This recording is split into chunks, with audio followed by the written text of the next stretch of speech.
అమరావతిలో ఒక కీలకమైనటువంటిది భారీ జెయింట్ వీల్. అంటే అమరావతిని మొత్తాన్ని చూడాలంటే సాధారణంగా మనం ఎగ్జిబిషన్‌కెళ్ళినప్పుడు ఎగ్జిబిషన్ లోపల మొత్తం ఎంతుందనేది చూడాలన్నా, ఎగ్జిబిషన్ బయట రోడ్లు ఎట్లా ఉన్నాయో చూడాలన్నా జెయింట్ వీల్ బెటర్. మామూలుగా హెలికాప్టర్‌లు ఇట్లాంటి వాటిట్లో అక్కడ ఉండవు కాబట్టి జెయింట్ వీల్ ఎక్కినప్పుడు ఆ ఏరియా అంతా కనబడతది. పెద్ద జెయింట్ వీల్ అయినప్పుడు అలాగే ఎగ్జిబిషన్ అంతా కనబడతది.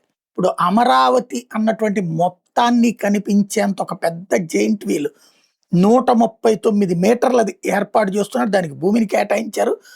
దాంట్లో 28 క్యాప్సూల్స్ అంటే ఈ టబ్బులాగా ఉంటాయి కదా! అయి ఉంటాయి.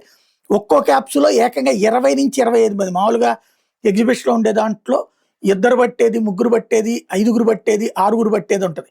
ఇది ఏకంగా ఒక్కొక్క క్యాప్సూల్‌లో 20 మంది పట్టేటటువంటివి ఉంటది. అంటే 20-25 మంది. తాజాగా సిఆర్‌డీఏ వెబ్‌సైట్‌లో అప్‌లోడ్ చేసుకొచ్చారు ఈ వివరాల్ని. Amaravati growth and infrastructure corporation limited ఆధ్వర్యంలో Amaravati giant iconic observation wheel అనే పేరుతో దీన్ని ఏర్పాటు చేస్తున్నారు. దీన్ని పీపీపీ కింద ఏర్పాటు చేస్తున్నారు. డీబీఎఫ్ఓటీ పద్ధతిలో 30 ఏళ్ల లీజు ఒప్పందం. అమరావతి ప్రభుత్వ కార్యాలయాల కాంప్లెక్స్‌కి తూర్పు వైపున కృష్ణానది ఒడ్డున ఏర్పాటు చేయబోతున్నారు. అమరావతి స్తూపం, ధ్యాన బుద్ధ, అమరేశ్వర ఆలయ పర్యాటక ప్రాంతాల సమీపంలో దీన్ని ఏర్పాటు చేయబోతున్నారు. 139 మీటర్లు లండన్ ఐ కంటే ఎత్తైంది. భారతదేశంలో అత్యంత ఎత్తైన అబ్జర్వేషన్ వీల్‌గా ఏర్పాటు చేయబోతున్నారు. 128 మీటర్ల చక్రానికి 28 పూర్తిగా air conditioned mechanical stabilised capsules ఉండబోతున్నాయి. వీళ్ళు ఒక రౌండ్ తిరగడానికి బోర్డింగ్‌తో కలిపి సుమారు 27 నిమిషాలు పడుతుందట. అంత నిదానంగా తీసుకుని వెళ్తారు. ఉదయం 9 గంటల నుంచి రాత్రి 11 గంటల దాకా నిర్వహిస్తారట.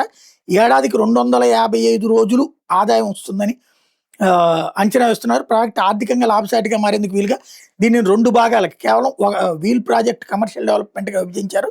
వీలు ప్రాజెక్టుని 5 ఎకరాల్లో 120 కోట్లతో చేపట్టబోతున్నారు. తొలి ఏడాది టికెట్ ఆదాయమే 32 కోట్లు ఉంటుందని ప్రాజెక్ట్ నివేదికలో చూపించారు. ఈ ప్రాజెక్టుకు అనుబంధంగా ఎకరం స్థలంలో కమర్షియల్ మార్కెట్ పెట్టబోతున్నారు. వీల్ నిర్వహణలో వచ్చే నష్టాన్ని దీని ద్వారా పూడ్చబోతున్నారు.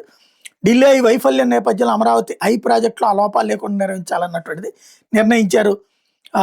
దాదాపు వర్షాకాలం 110 రోజులు ఆదాయం తగ్గుతుంది.